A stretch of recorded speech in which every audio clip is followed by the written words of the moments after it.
Hello guys! Welcome to my YouTube channel.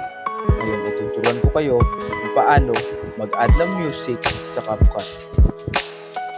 At kung hindi ka pa nakasubscribe, ay mag-subscribe ka na at i-on ang notification bell para updated ka sa ating mga tutorial. I-open nga lang natin ng CapCut at kapag na-open mo na, ay mapupunta tayo dito sa dashboard at hanapin lang ang create sa bandang ibaba. Kapag nahanap mo na, ay pindutin mo lang. At pipili tayo dito ng photo na ating ilalagay. At kapag nakapili ka na, ay pindutin mo lang ang add sa bandang ibaba. At mapupunta tayo dito. Hanapin lang natin ang audio sa bandang ibaba at pindutin natin ito. At kapag napindot mo na, ay hanapin mo lang ang sounds at pindutin ulit ito. At dito tayo mapupunta.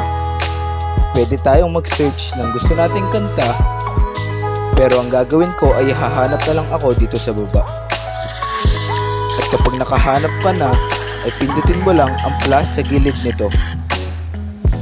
At yun na nga, nakapag-add na tayo ng music sa CapCut. At ayun lang guys, ganun lang naman kadali mag-add ng music sa CapCut. Thanks for watching, subscribe me for more videos like this.